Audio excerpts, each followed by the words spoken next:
Hi everybody, this is Christa with the Big Family Homestead, and today I got another awesome bread recipe for you. I am going to show you how we make English muffin bread. Yes, I said English muffin bread. I am not making English muffins, those awesome little round discs, because they're much harder to do. This is way faster, tastes delicious, and it's so easy even the kids can do it. So the kids aren't going to do it today. I'm going to show you how to do this. So here we go.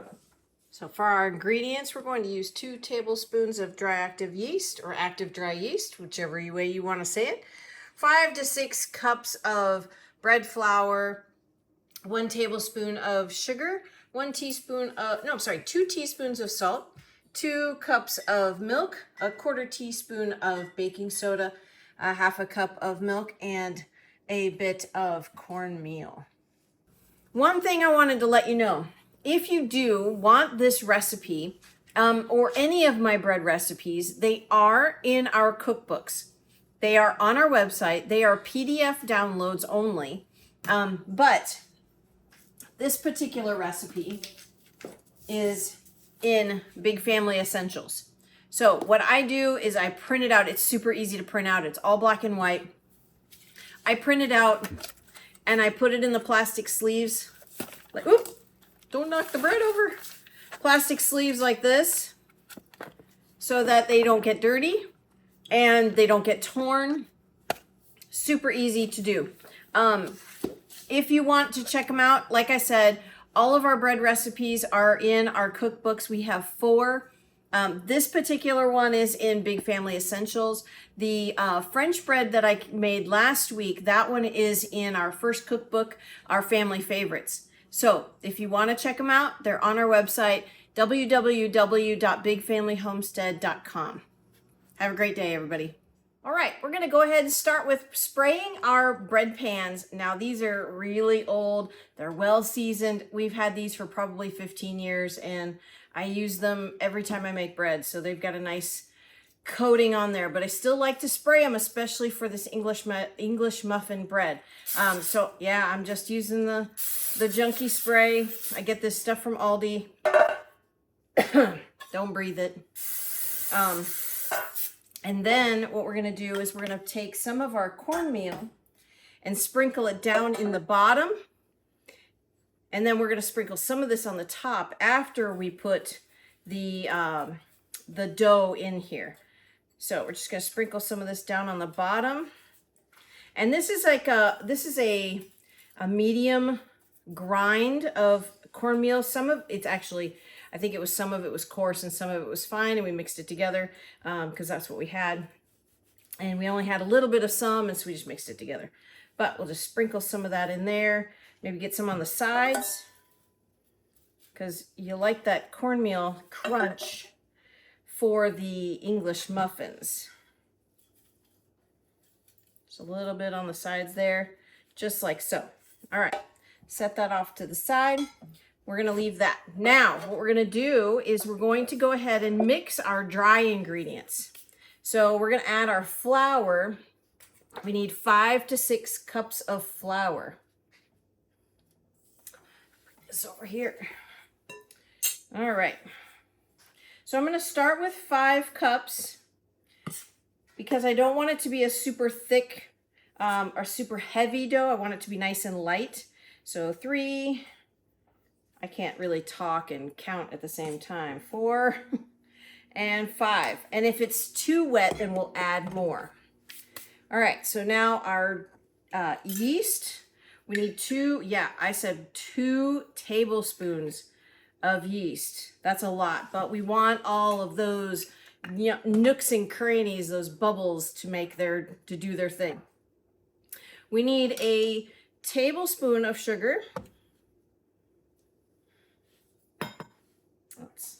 Let's clean that off first. We don't want yeast in the sugar. All right, there's our sugar. And then we need a teaspoon of, 2 teaspoons of salt. Just like so. And then we need some baking soda. We only need a teeny tiny bit of baking soda, but this will help again also with those bubbles in the bread. Alrighty, now we're gonna just mix this up. And then what we're gonna do is I'm gonna take a second, we're gonna get rid of all the dry ingredients, and then we will heat our liquids, our water and our milk.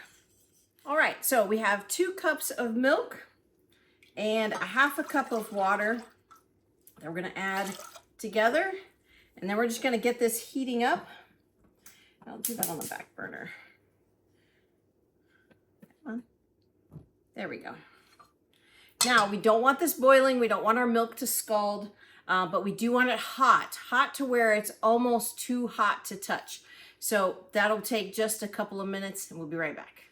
Okay, now when I say almost too hot to touch, it's a pretty relative statement.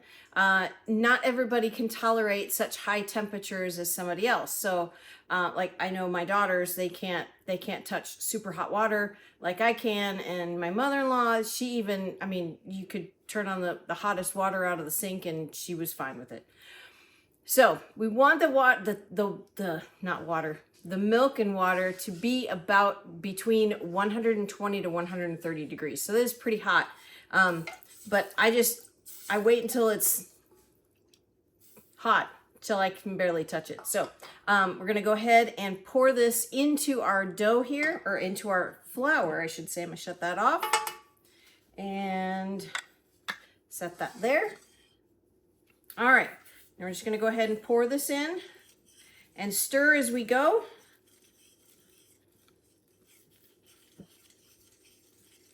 And hoping that our bowl doesn't fall onto the ground.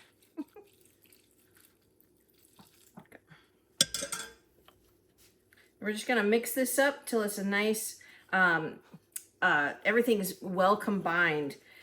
It will be a sticky batter.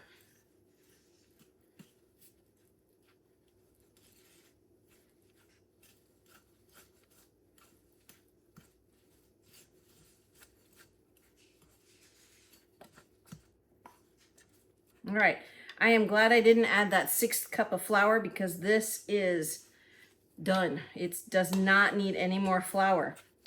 Like I said, it will be sticky. As you can see, it's quite sticky. So I'm going to keep mixing this to where there's no dry pockets of flour in there. Oh, it's kind of hard to do, but that's okay. All right, we are done. Now we're going to put 1/2 of this into one pan and 1/2 in the other pan. So let's carefully do that. Let's get this Dutch whisk. I really, really love this thing. You know, it mixes through the dough really well and not a lot gets stuck on there. So I really love that thing. All right. Just kind of lay that down in there a little bit more. And then I think this is about 1/2.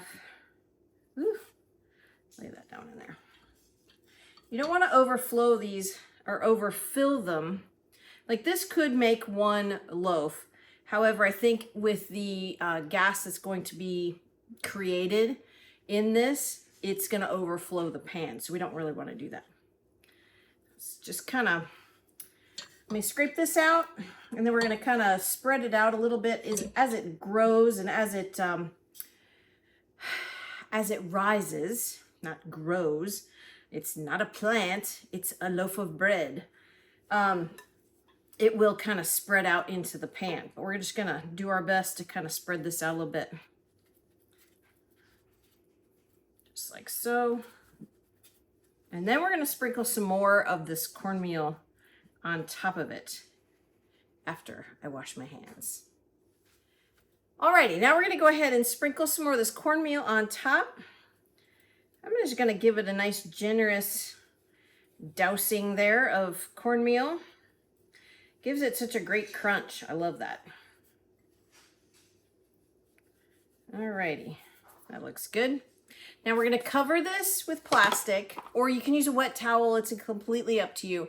And I'm gonna put it in the oven and keep it on warm. We have a proofing setting on this oven, which I am so grateful that it has. So I'm gonna put that on the proofing setting. We're gonna leave this in there for 45 minutes. Yes, 45 minutes to rise, and then we're gonna bake it at 400 for 25 minutes. So we're gonna cover this, put it in a warm spot, and let it rise for 45 minutes. All right, so we've waited our 45 minutes. I'm gonna go ahead and pull these out of the oven that's been proofing for a little while. Oh boy, look at that. Look at that. All right, now what we're gonna do is we're gonna go ahead and preheat the oven to 400 degrees. Yeah, we're gonna go ahead and preheat the oven to 400 degrees, and we're gonna leave these covered, but look at that. I'll go ahead and take this cover off, excuse me, so you can see what that looks like. Nice. It's more than doubled in size, and it's going to rise even more in the oven. So we're going to go ahead. I don't want to shake this around too much because it could deflate. So I'm going to go ahead and heat the oven, preheat the oven to 400 degrees, not 450. That'll be too hot. 400 degrees, and we'll bake this for 25 minutes.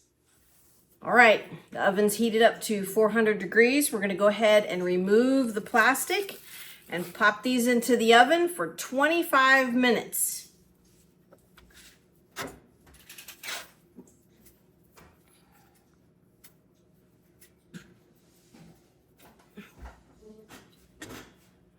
Oh boy, I can't wait. English muffin bread, yummy. All right, got my lobster claws.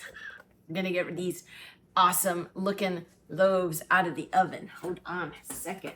Oh, look at that.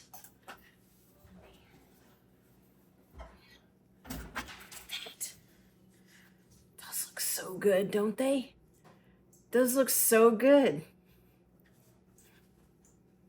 Yeah? Ah, all right. Let's turn this oven off.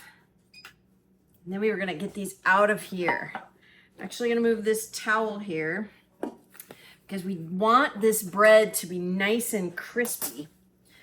And if this towel's there, it might capture some of that moisture, some of that heat, and keep it attached to the bottom of the bread. We don't want that. So, just very carefully. Oh, look at that. Look at that. Oh man. This is messy. That's okay. It is so worth it. All right. Woo, look at that. We'll wash those off in a minute. Oh boy. Okay, let's get a knife here. A serrated knife. Yeah, I normally wait. I'm not waiting. Oh, maybe I should.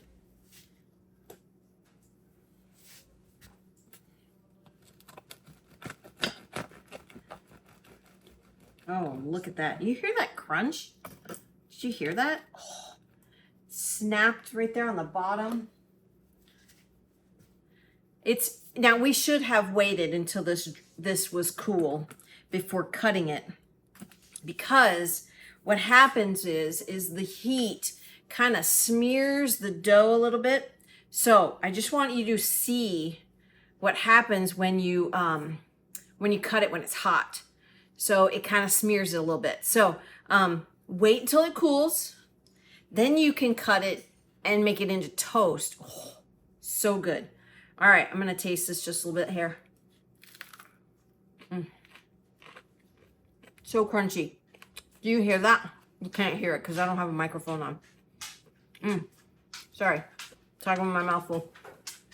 This is so good. And it was so easy. Look at that. So yummy. There's lots of air bubbles in there. You just can't see them because we cut it when it was hot. But you can kind of see right here. Ooh, so good. Well, there you have it. Super easy. English muffin bread. I hope you make this and enjoy it on your path to getting started with making bread. I'm Christa with the Big Family Homestead, and I hope you have a blessed and amazing day.